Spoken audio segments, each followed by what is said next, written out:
This is where. Hi, this is Mark and Carol, and we are here with Curious Intentions, and we are getting curious about being perfect. On today's video podcast. Oh, please. Okay. I had to throw out that podcast. Okay, whatever. Whatever. And in case people have heard the first one was totally, on my end, unintentional. Carol and I have been friends for a while, and she wanted to reconnect with me because we had kind of became busy and so forth. And she said, hey, let's reconnect. And so I said, okay. So we set a date and time to reconnect. And how Carol and I do it is because we don't see each other often. We set it up to do a video chat. But I was not prepared. I was not prepared to do the whole video thing and have it be published and all that. So if you see me, you were just adorable. It's just a look. Yeah, but I look like Waldo. Well, where's Waldo? And like I just came back from a camping trip, and there was no intention behind any of that stuff. So now moving forward, Carol's like, yeah, I really liked it. Well, yeah, because you were maybe planning. I don't know. But moving forward, we'll have some kind of a game plan that we're going to talk about or explore, and then extemporaneously go wherever it is we go, wherever it is we feel pulled or, compelled to go during our conversation, and then just let it unfold and get curious about what actually happens to unfold as a result of our both being curious at the same time. The way you said that, it sounded like you were telling yourself a story that I knew we were going to do that and you didn't. I have a hunch. Yeah, I do.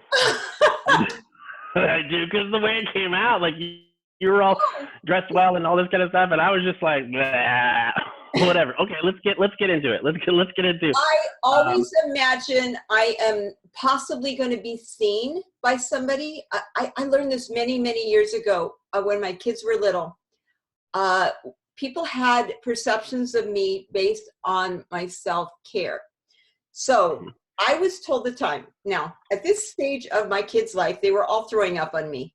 Especially one of my very young ones, threw up 200 times a day. And I'm like, I just don't, it's not that big a deal. Like, I don't care. I'm being thrown up on. And I believe I got a word from God.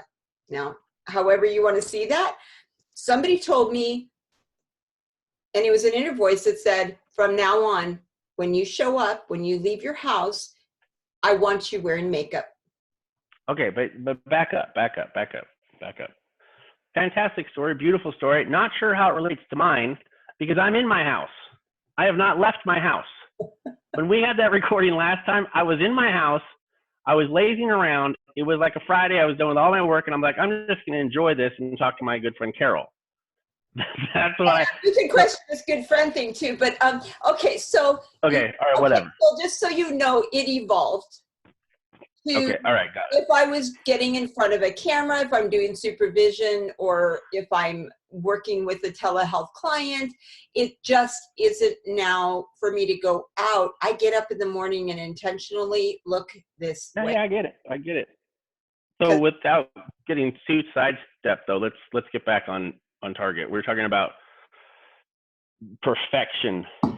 Yes, so we're getting curious about being perfect, and you both times have explained why you weren't perfect. You wanted to tell the audience or yourself again, here's why I wasn't perfect. I showed up as...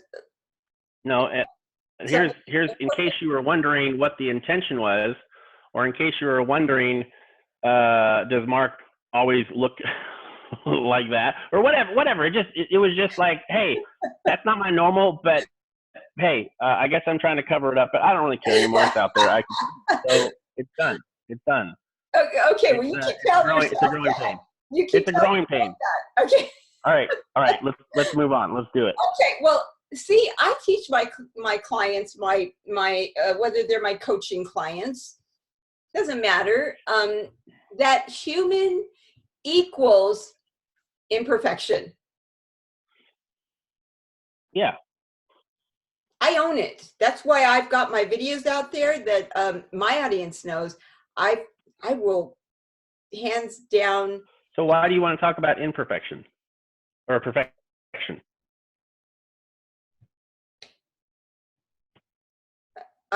Okay, you said that in that moment because You teach your clients that to be human is to be imperfect. right. So we can accept that piece of us, or we can fight that. Yeah.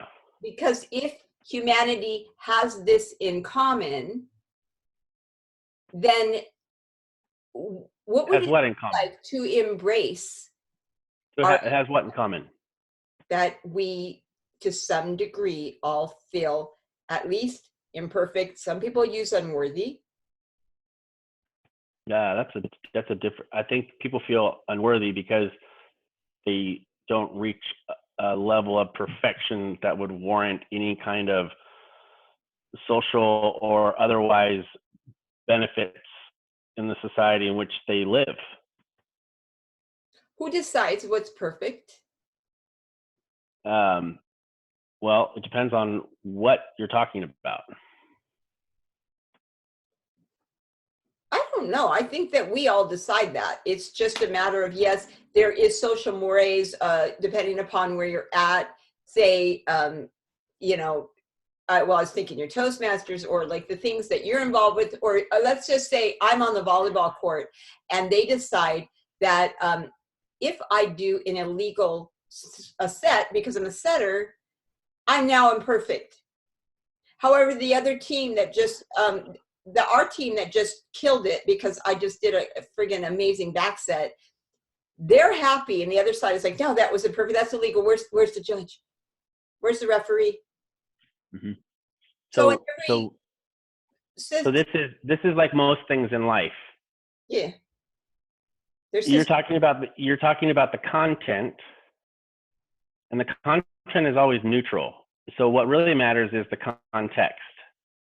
Period. right. So you're talking about like the data, the content is the data, or however. No, I'm talking about there was nothing wrong or imperfect about your false set. There was nothing wrong with that. There was nothing wrong with it. You're right. In the context, it was not perfect for the parameters for which they set the game to be. Right. But then that's a little wonky too, because depending upon if you're playing free ball or you're in a league, you know, what is illegal. That's why they have rules. That's the only reason why they have rules. Yeah, but the rules are different everywhere you go in life. Right. There's a slight variation. Let's talk about like a gymnast at the Olympics. What are they basically judging them on? They're doing a floor routine or doing whatever. That they're A meeting lot of the different people criteria from based on that thing. That's why they have more than one judge, because they're all subjectively looking at that. yes, And yes. so they need to come together to a consensus. And sometimes the audience is like, what? You know, because I love gymnastics. I've always been involved with that. And it's like, when you watch that, that judge seems to be really judgmental, black and white. They're looking for something that somebody else isn't looking for. Yeah. Yeah. Right. So here's kind of where I was thinking. If you are imperfect, because at least from my framework, humanity's imperfect,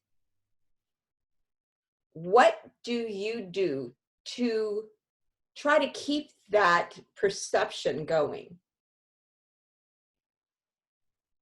Say it again. If you feel humanity expects you to be perfect, what do you do to kind of keep that illusion going? Oh, not to stop it, but to keep it going. Mm-hmm.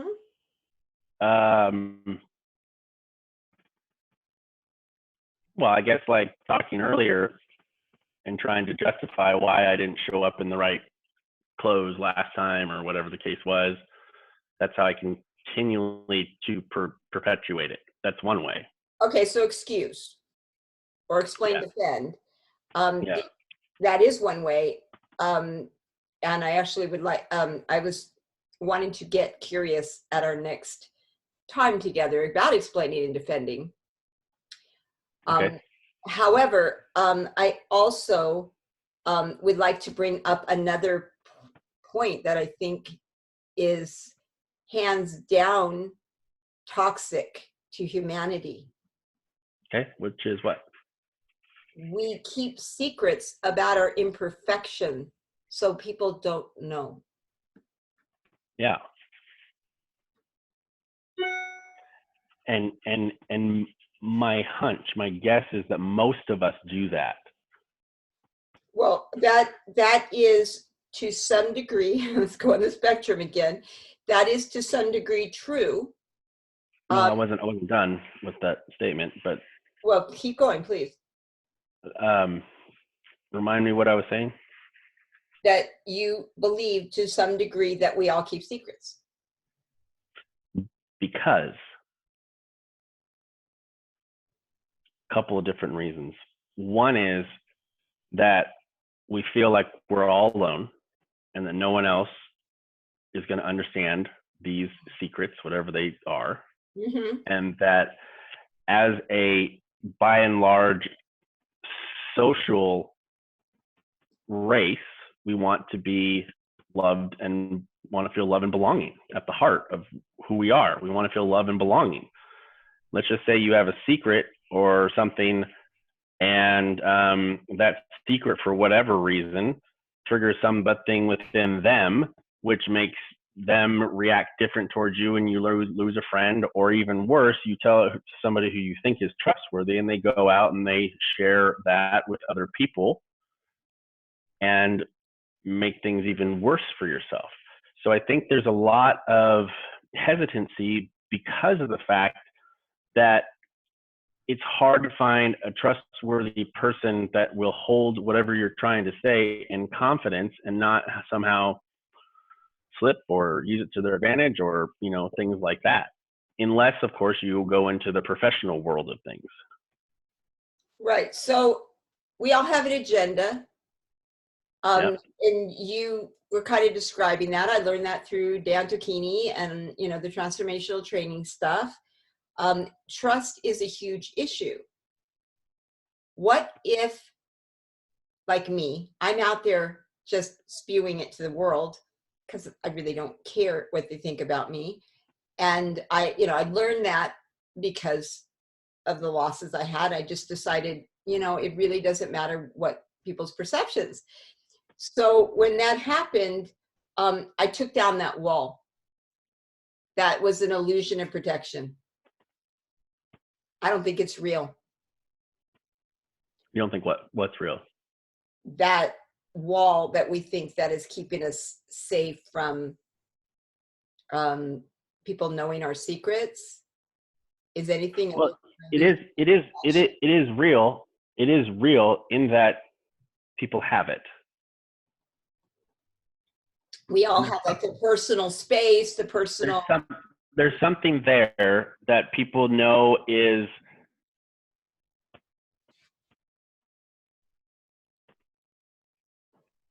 And then the conversation is, well, no, I'm delineating out even farther, because let's just say I've committed something atrocious, whatever it happens to be, right? You probably have. Huh? You probably have. And yeah. So then I read a book that talks about vulnerability, and it says, you know, share with somebody and blah blah. So I just share with my roommate. I don't know. I'm just making it up, right? And she somehow is triggered by that, or she somehow is not taking it well, and she takes that information that I've shared with her that was a big secret, and now when anybody else comes over, like my mom or my dad, or she even tells my other roommate, you see what I'm saying? So it's like, then when you do choose to be vulnerable, I think this is a valuable concept to talk about. When you choose that as a way of being, in a way of moving through the world, next, I think you want to be very, very clear and careful on who you share what to. Well, I don't know. My audience is going to go, Carol doesn't care what she shares. She shares it all. But you don't see all those videos, so there's no way for you to know that to the degree that I have gone really vulnerable in the last 2 years. Okay, but I'm not just talking about you though. I'm talking about the collective Yeah. humanity, the way I know it, the way I have Oh, experienced yes. it. And you're right. I mean, that's where people go in their head. And it's clear that um, we're all protecting something to some degree. And if we're Yes, protecting, are we then not really fully present? that I could see that for sure. And if we're protecting, I think what we're protecting or defending or whatever is this this power differential that people have over us. Oh, is that the one where like you're more perfect than me? Or I'm less You're what? perfect than you? Like there's a No, perfection? it's kind of like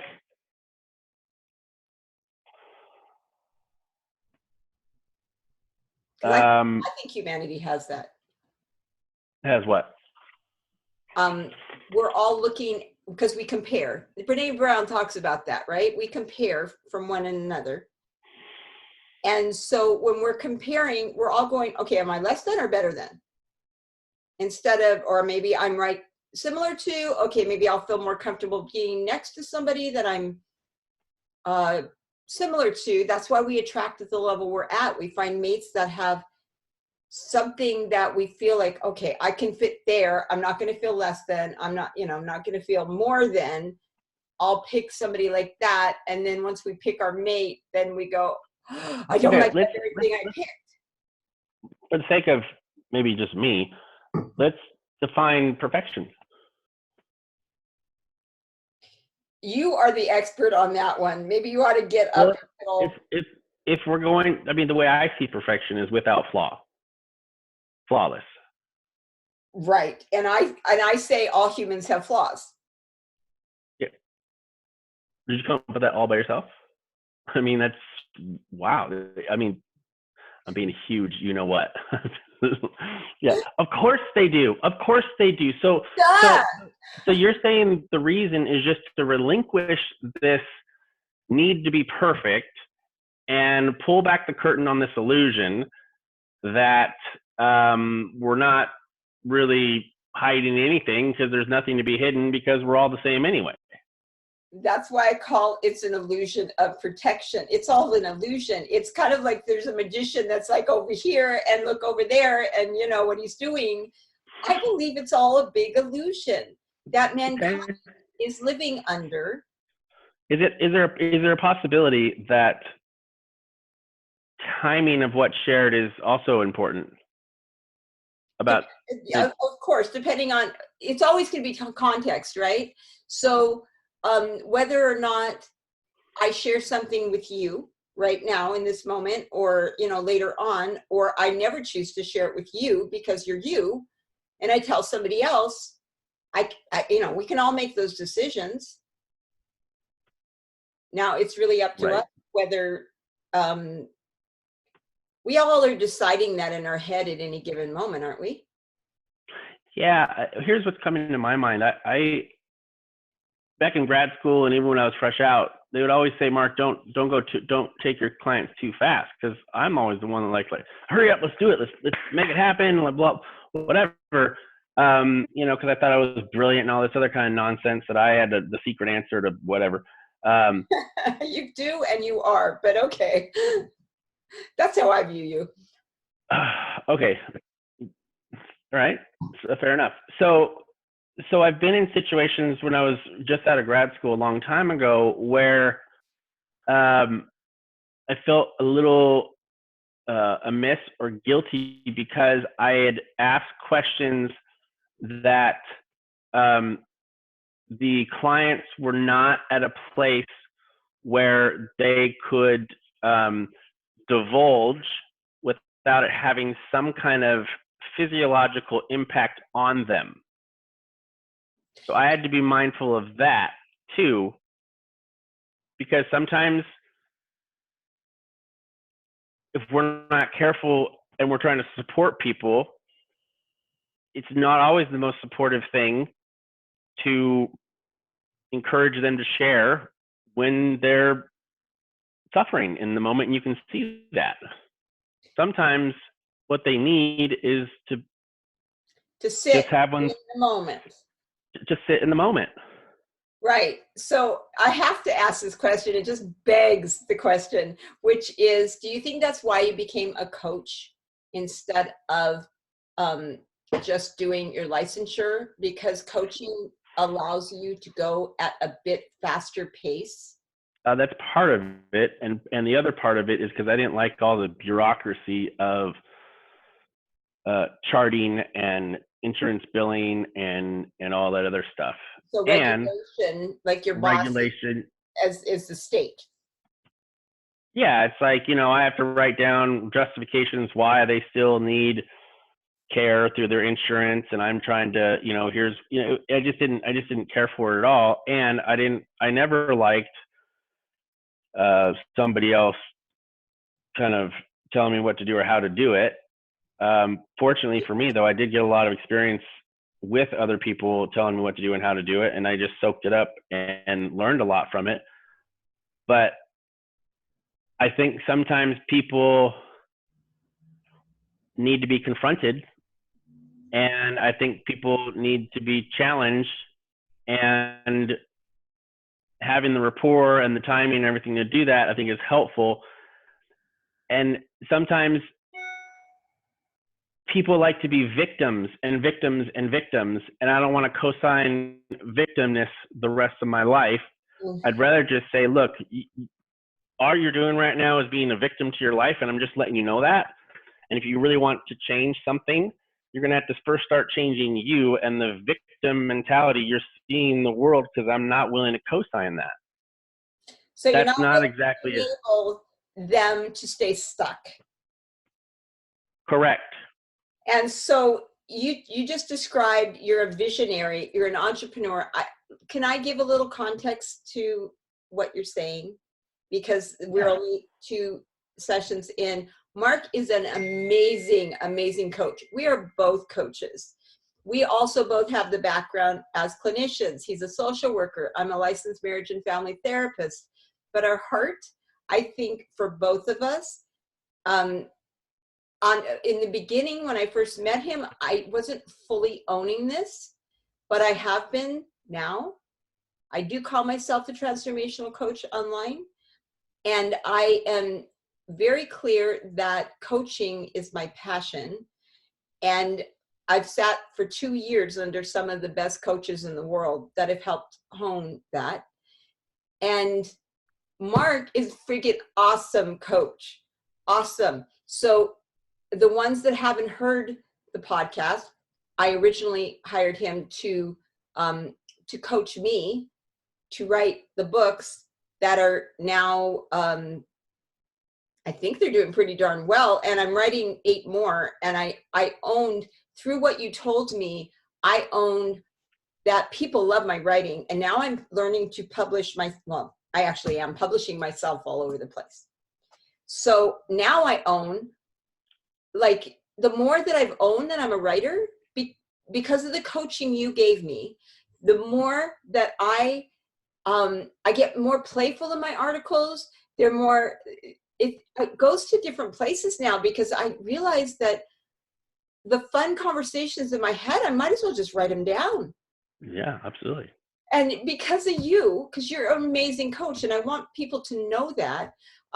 My coaches, John Clark and Joe Muirhead were the coaches that honed in for me, plus all the transformational training that I've done the 10 years, and all the years that you've been involved. We had mutual friends that, we didn't know. We from the moment we started talking, when we the first couple of weeks, I'm like, you're from that world, aren't you? And you were like, well, yes, I know this person and that person. I'm like, okay, well, I was in the mountains with that person like just a few months ago, and we were planning this and that.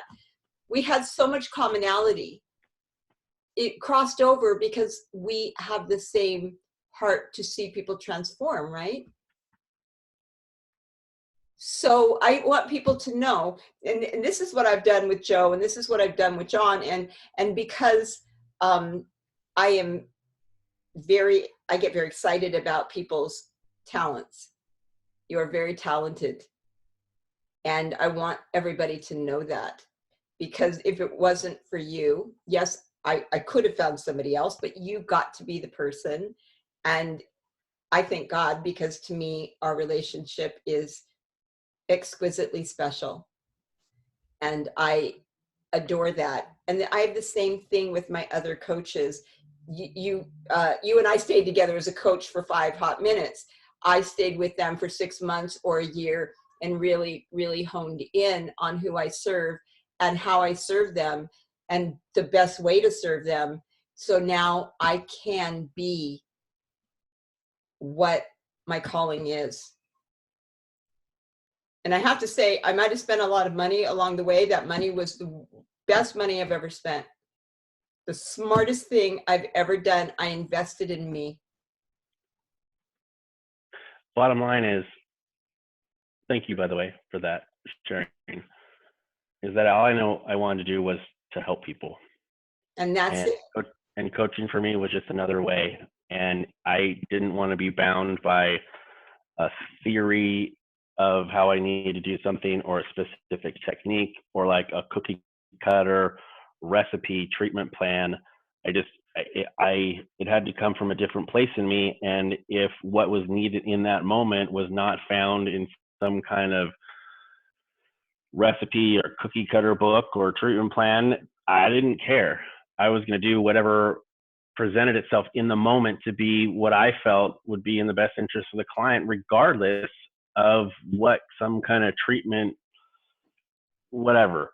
And so, yeah, it turned out really well. I'll always be therapeutically minded because that's where I come from.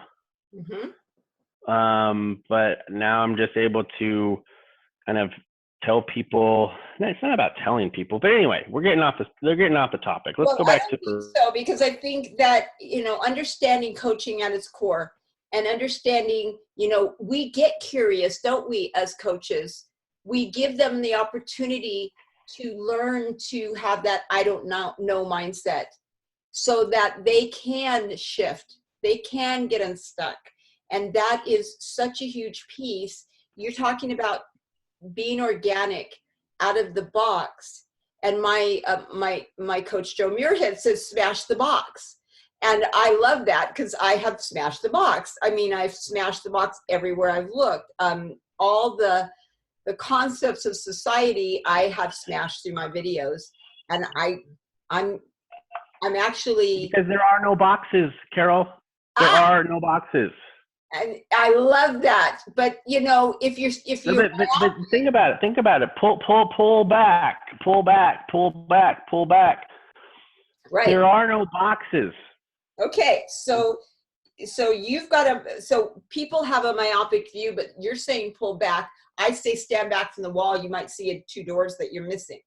However you want to say, it's all kind of the same thing. Those systems are kind of tiny things when you pull back like that. Say the last part again.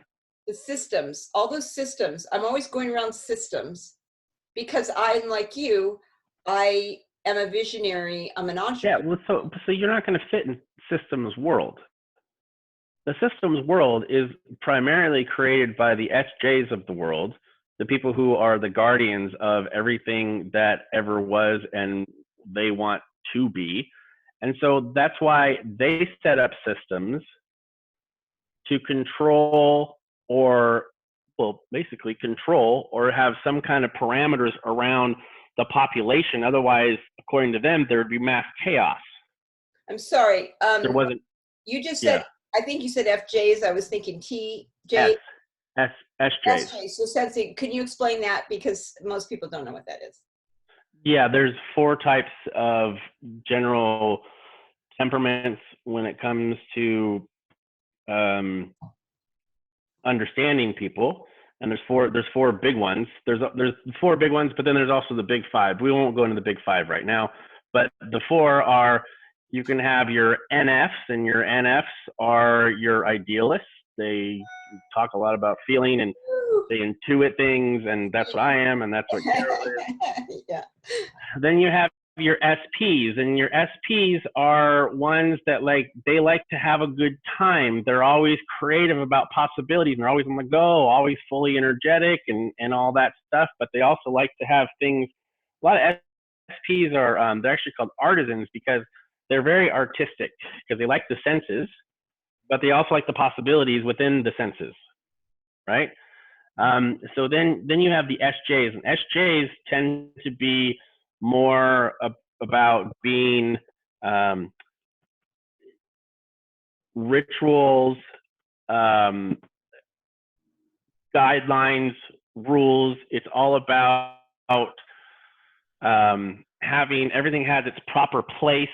There needs to be a system. There needs to be a method to organize all of this stuff so that we can live better lives according to them.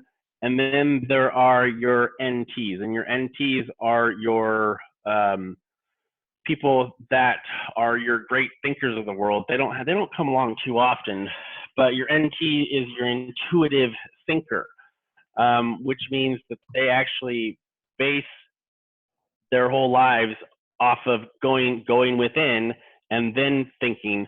But we were talking about SJs. SJs were the ones that put systems together so that we can function like that. So if we're living in an SJ world, we can see this all the time in school systems. Mm-hmm. You're told what to do, when to do it. Everything is structure control. Well, what if Johnny needs something different? Yeah, they have other resources out there like IEPs and all these.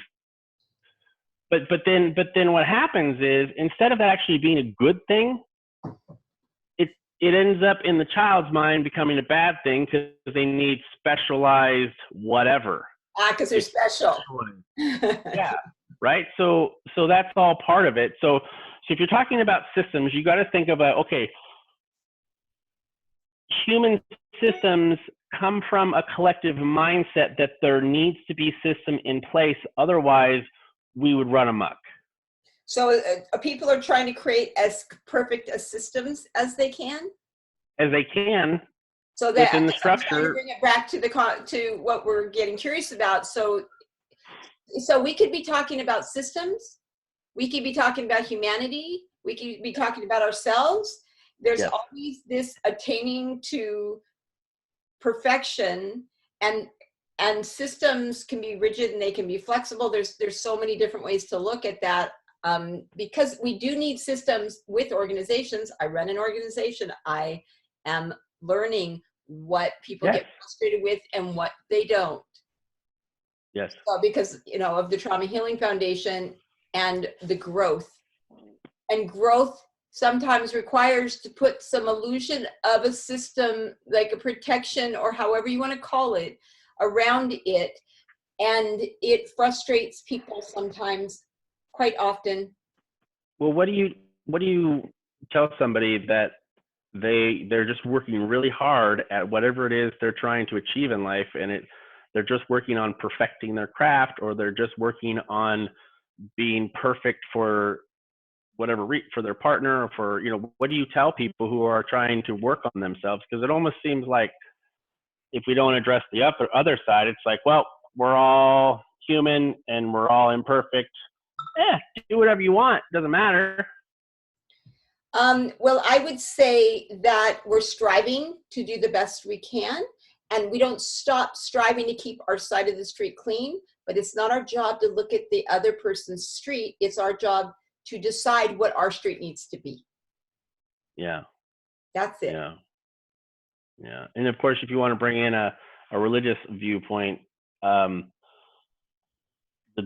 definition of sin? You know, what the definition of sin is? Okay, we can't. Okay, that's going to be a whole other. And just listen to it for a second. What's the definition of sin?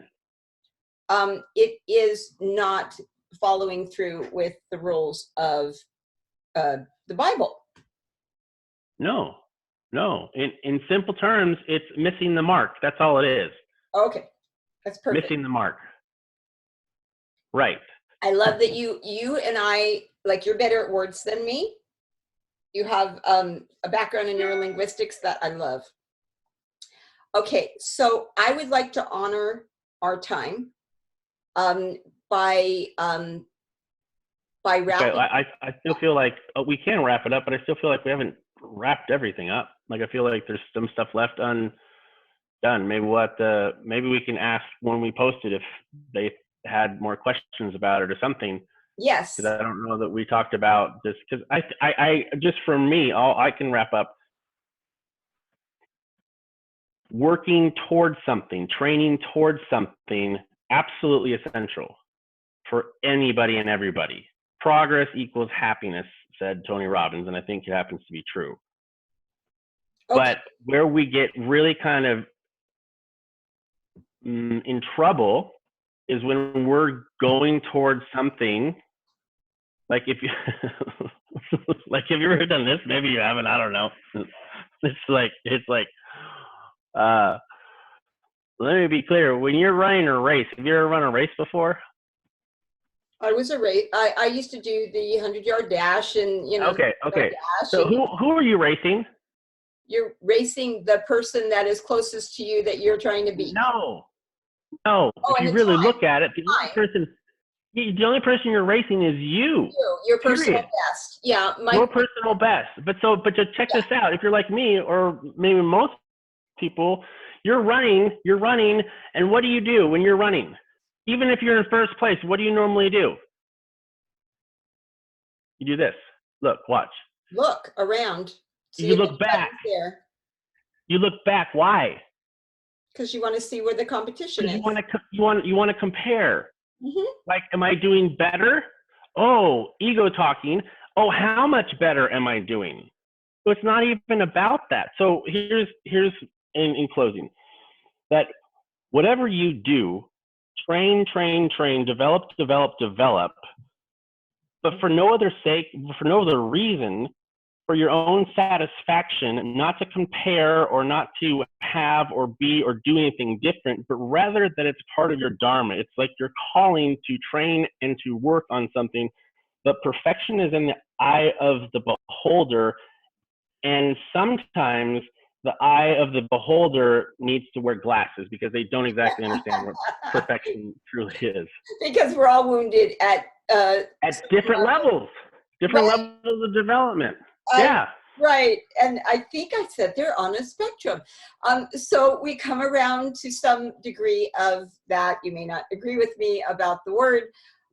However, I have set up the YouTube that they can make comments. I have set up the Facebook that they can make comments.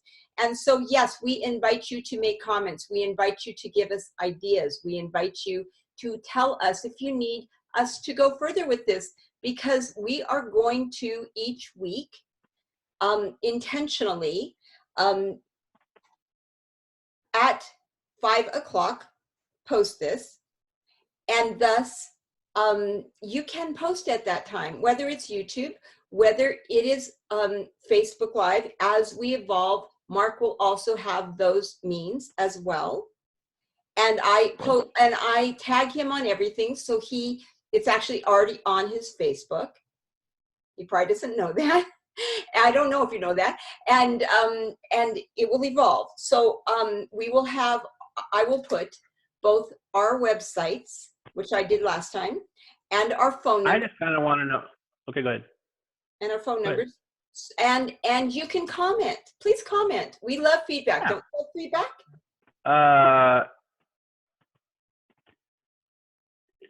Yeah, like a lot. That's what I was going to ask, which is what the main thing I want to know is, look, and I've said to you many times, like, you and I, we're just having a conversation. So in my head, so I want to know if it's valuable for people, And if so, what's valuable about it? And then two, like, how are we showing up? Like, we don't want to be all kind of like professional and, well, we are obviously, but we just want to be real people having conversations about things. Well, that's all I know how to be. So I think that you have also represented yourself as a real person based on my feedback. We can invite everybody else to also give feedback. Yep. And as Yep. this Fantastic. evolves, our intent is to do this on a weekly basis. And we'll let you know if it changes up. I will post on Facebook. What's today's date? Today's date is March 15th, 2019. And I'm going to also put our past podcasts on as well. And I'm going to launch it as Curious Intentions Take 2, the vodcast and the podcast. Together. Awesome. So they can watch it in their cars or they can watch it on YouTube. And so with that said, have a great day, people. I hope that you enjoyed this. I love getting curious. Do you love getting curious, Mark? Well, yeah, because by the time it's like you're telling me we need to stop, I just like, no. Wait, what about this? What about this? What about, oh, and then, oh gosh, well, and and so I get all excited about it, and I love it. So it's like a fireside chat. Yeah. And just, people get to peer in if they want. Right. I love it. Yeah. Okay. So I'm going to end this part, and we would love our audience to have a good day. And we'll talk to you next week at this time, but please comment. Sounds good. All right. Thanks, everyone. All right. Bye.